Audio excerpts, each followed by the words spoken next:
fyrir, ég þakka fínar umræður og uppbyggilega tillögur. Ég ætla rétt aðeins að tæpa á fræðafrelsinu eða þessu frelsi andans, eins og Þóroddur sagði okkur frá Erlingi.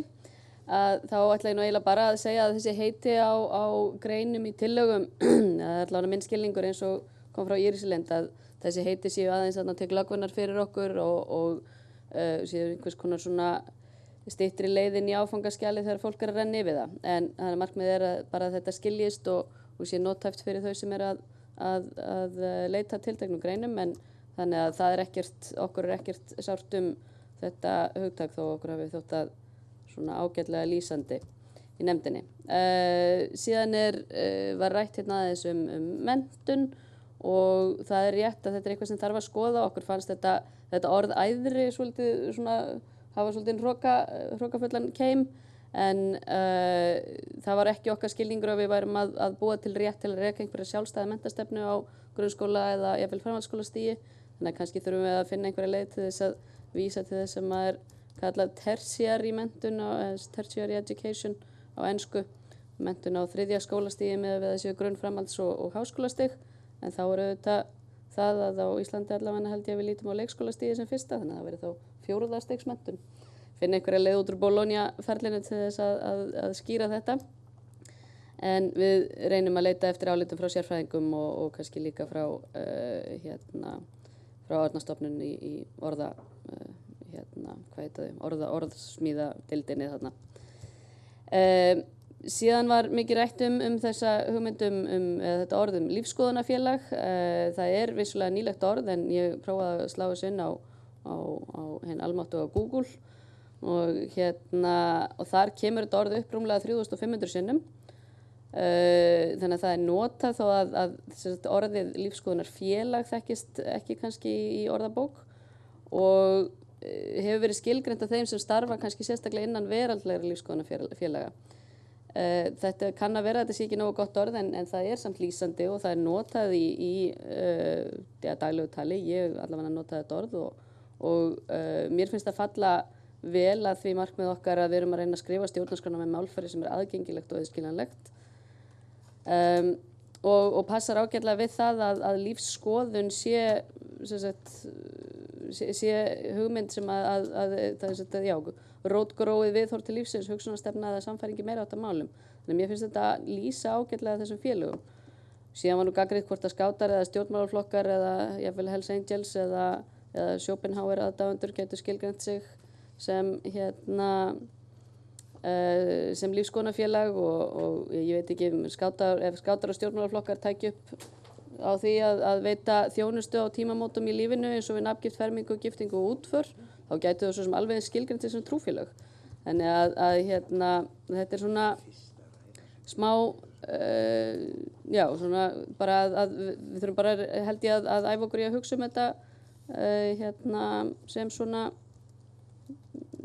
valkost við þetta, og síðan eru auðvitað sumir sem eru trúaðir og vilja meina það að það sé trúað aðhyllast veraldlega lífsskoðanir, og þá eru margir í þeim hópi sem að tala trúarlega lífsskoðunarfélög. Þannig að þetta er eitthvað samspil og togstreita á milli ólíkra sjónarmiða, og ég vona bara við höfum færa á því að finna lendingu sem sýnir báðum þessum sjónarmiðum virðingu og skilning. Það kom nokkuð fyrir hugmyndum það að mætti fella þessa 3. málsgrein 8. greinar út að ríkinu bæri að vernda trú og lífsskoðunarfélög. Við höfum haft það markmiða að í greinu sem við leggjum frá okkur komi skýrt fram hvaða skylda leiði af þeim og á hvaða herðar sú skylda sé lögð.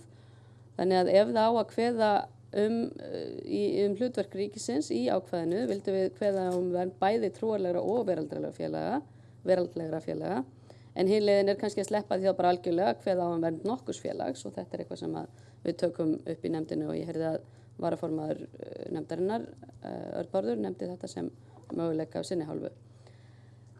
Síðan er þetta með kirkjuna, hvort að breyting á stjórnarskránni myndi leiða af sér þjóðaratkvæði, breyting á ákvæðinu yfir höfuð.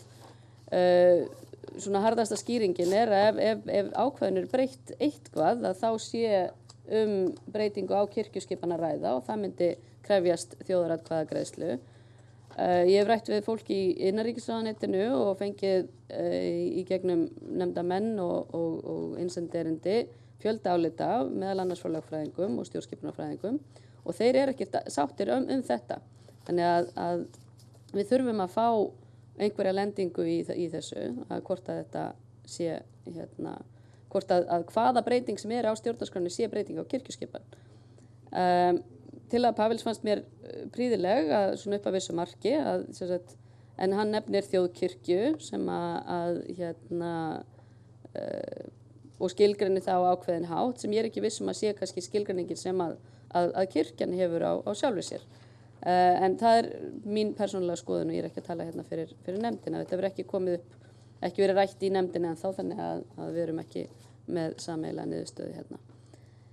Ég er svona kannski ekki alveg sammála því að það sé ekki verið að koma til móts við kristið fólk í landinu með að setja fram tillögum að kveða ekki á þjóðkirkju í stjórnarskrá. Það er málamiðlun, það er verið að víkja vissulega frá því að kveða á þjóðkirkju í stjórnarskránni með því að fella ákvæði brott.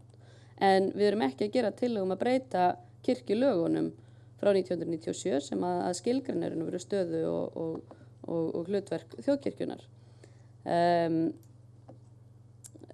Eiríkur nefndi að það væri misskilningur, já þetta er aðeins hérna tilbaka með þetta væri misskilningur að það þyrfti að fara í þjóðaratkvæði ef við breytum stjórnarskránni vegna þess að önnur málsgrein 79. greinar kveður á þjóðaratkvæði ef Alþingi breytir kirkjuskipaninni. En þetta er einmitt umdeilt og er Bárður vísað hérna í samtal við Pétur Hafstein sem að við höfum líka fengið tölvupóst frá og þar segir hann mjög skýrt að það að breyta stjórnarskrárákvæðinu, að fella brott stjórnarskrárverndina sé breyting á kirkjuskipan. Þannig að það er eitt sjónarmiðið og síðan höfum við önnur sjónarmið fengið sem að ekki deila þessu. Þannig að það er að minnst kosti umdeilt hvort að þessi skilningur sem ég var að viðurkenna ég hafði eins og þú, Eiríkur, að þetta væri ekki breyting á kirkjuskipan að breyta stjórnarskránni. Það er allavega umdeilt hvort að það eigi við. Einhverjir nefndu að atkvæðagreiðsla þetta mál gæti valdið vanda við afgreiðslu tillögunar stjórnarskránni í heild sinni. En ég held að Dögg og Þórhildur meðal annars hafi nefnt það sjónarmið en Katrín Fjellstad ég held svona kannski meira á því persónulega líka að ef við skiljum ákveð eftir inni þá erum við alveg eins að vekja upp þessar deilur. Við verðum að taka á þessu, við verðum að afgreiða þetta mál.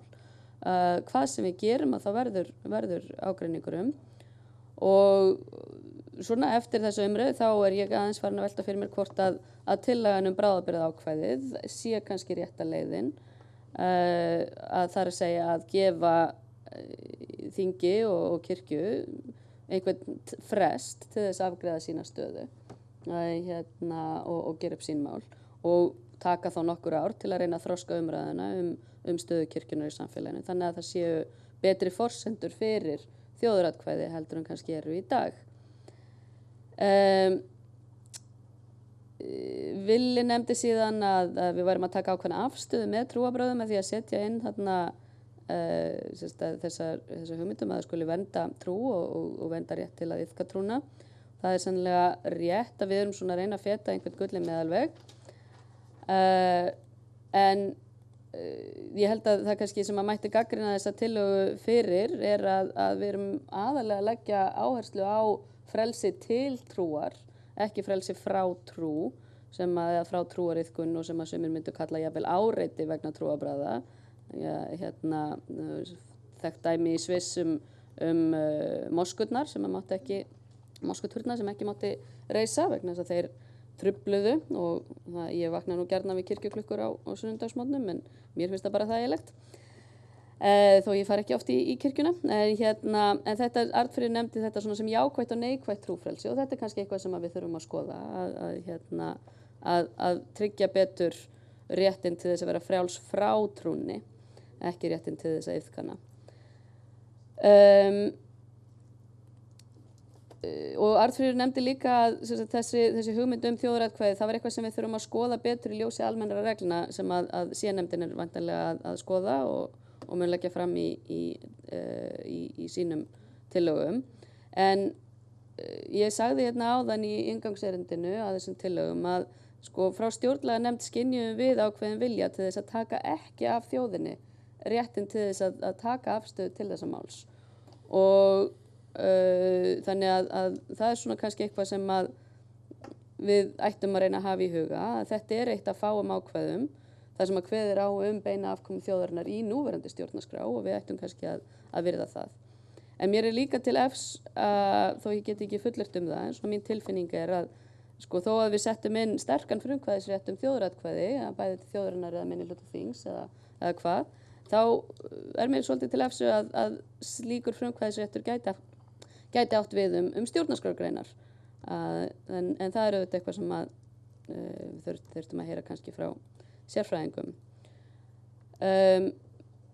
Mér heyrist svona að út úr þessum umræðum hafi komið fram tillaga byggt á tillögu Pawels og Kata og Eiríkur hafa tekið undir og lagt til orðalag og Þorkell líka svona held ég tekið undir að svona tillaga sem að nær kannski svolítið langt í að miðla málum að kveða megi á stöðu kristinna þjóðkirkju í almennum lögum en þar er ennþá þessi vafi það hvort að það sé breyting á kirkjuskipan og leiði til þjóðaratkvæðis. Þannig alltaf lendum við í þessari sjálfheldu með sko hvort að hvaða breyting sem er.